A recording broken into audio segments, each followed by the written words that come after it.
What's acceptable to have to explain to a child, but unacceptable to have to explain to an adult?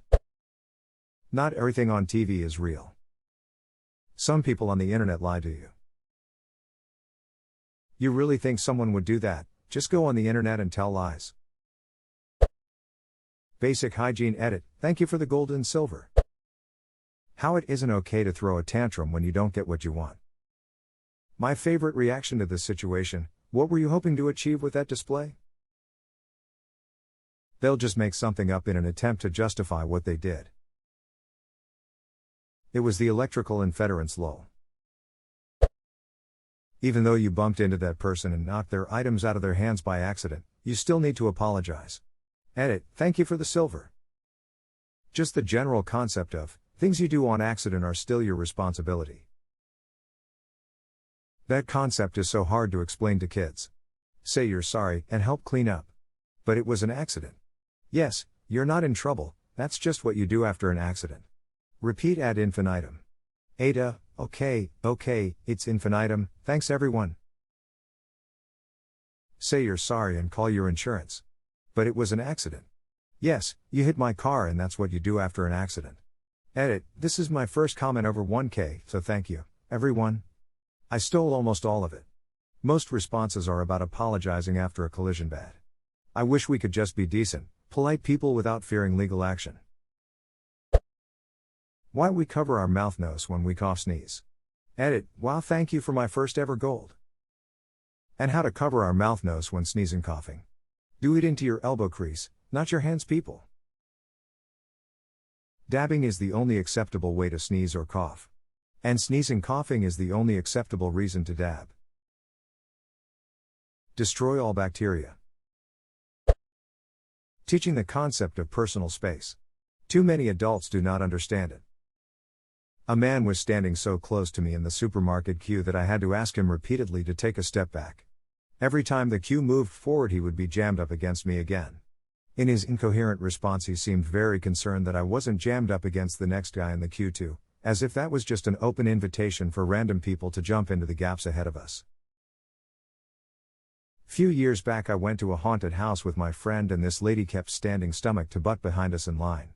We took turns being by her until my friend eventually just snapped at her, but I don't think she understood a word my friend said because she was doing it again 5 minutes later lol.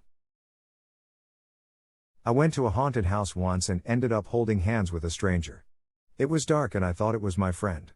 She told me not to worry about it, she's a mom. Still feel a little weird about it.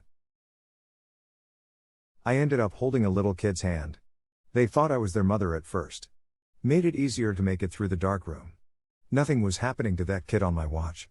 When we exited the mother was a few steps behind. I did that too. Poor kid thought I was their mom. Just went to nearest adult and held their hand. I'm a 63 larger adult male. I don't know how the hair on my hands didn't set something off in the kid's brain that this ain't mommy. Maybe his mom has hairy hands. After living with a 32-yo who behaves like a 12-yo for a year, don't shoot that slingshot in the house, don't take other people's things without permission, don't go through other people's things without permission, don't trespass on private property, don't eat candy for every meal, don't follow a bear around in the woods, don't chase the livestock, don't torment the pets, and the list goes on. Being an adult means you know you shouldn't shoot the slingshot in the house but choose to accept the consequences of shooting the slingshot in the house. My husband used his BB gun in the house to the consequence of a wine glass, a decorative flower pot, a cookie jar, and my work entry card that I had to tell the operations MGR that I have no idea why it no longer worked. The BB gun that he can no longer find regardless of how much he looks for it. I'm picturing all of this done with one wildly ricocheting BB. Where babies come from. No shit, I had to explain this to a 19-year-old who got his girlfriend pregnant. He seriously thought that because they were both virgins, that she couldn't get pregnant. She did. When I was in the 8th grade my friend was complaining about tampons and how she would never put anything up there, so I asked her how she was ever going to have sex, and you could see the light bulb come on. A couple years later she got knocked up and I always felt guilty about it. Edit, we were both in a private Christian school with absolutely nothing resembling sex ed. Glad her parents took their job seriously. I think I'm even worse than that. As a teenager I refused to wear tampons because I thought that would mean I wasn't a virgin anymore. Yeah. When tampons came out, a lot of people sincerely did believe this. To them, Brockenheimer not a virgin, even though sex never happened. Sadly, I think some backwards people still insist on having this belief today. I'm a private tutor. I've had to argue with too many parents who disagreed with me over simple concepts like how to add fractions, but I'm billing them $80+ an hour, so I'm fine with spending a bit of time explaining basic ideas. Edit, yes, I charge $80 to $200 per hour. I only advertise my services in rich neighborhoods. Also, it's not like poor people are at a disadvantage because they can't afford my help. I'm actually quite useless. Math teacher here. I had to have my assistant transferred, because she kept trying to correct me, during lessons. She kept a calculator, and would test my math, in the back of the room. I was spending more time telling her how she got it wrong, versus teaching the kids. SMH. I'm trying to imagine what she told her parents, partner, friends. Data 6351 transferred me because I was so smart. He could not handle having someone smarter than him working for him. He could not even do math. I found so many mistakes he made. Honestly, I feel bad for the kids Data teaches. Wow, you just made me angry using only a hypothetical scenario. Congrats. I hate you now. Don't pee on the toilet seat.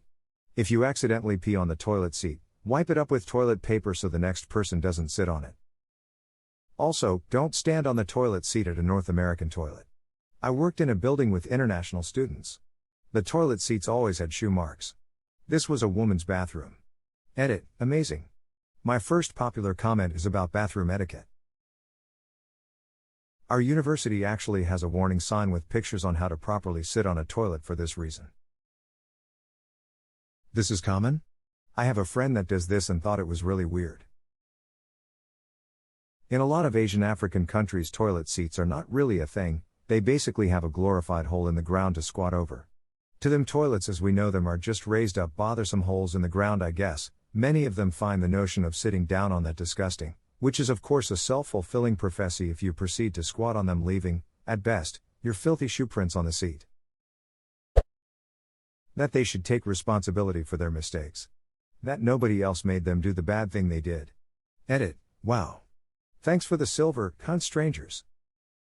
Or that your own personal beliefs and way of life are not objective, and that there is an entire world outside of the small corner of the world you live in. A lot of close-minded adults end up being the entitled ones because they think they are always right. How to clean after using the toilet #X200B. Edit, clean yourself not the toilet #X200B. Edit 2, both. How to eat with your mouth closed. I recently, privately, asked my mom how my sister managed to grow into adulthood chewing with her mouth hanging open. She said she gave up in her teen years when nothing she did was making a difference. I had guys when I was in the army that would stuff half an hamburger in their mouths talking to me while chewing and swallowing their food without their lips coming even close to each other. Fun facts: half of them also don't know how to keep their saliva to themselves. My brother would be sitting at the table eating a sandwich and announce that he has to take a shit. He then picks up his sandwich and walks in the bathroom to carry out his mission. Nice, would be even better if he asked if you wanted a bite. Please and thank you. I had to explain to a high school classmate what periods were. He thought that girls just started bleeding from all 3 holes down there. We need better sex ed. Edit, the 3 holes refers to the vagina, urethra, and anus. The urethra and vagina are separate. Edit 2, thank you for the silver on this terribly weird story time of mine. I'm more surprised he knew females have 3 holes while not knowing about periods. You would be surprised how many guys, and it's not just boys, think vagina has a single opening for all uses. Lamau. Yet if you ask one what a cloaca is, they will just gawk at you. Balk.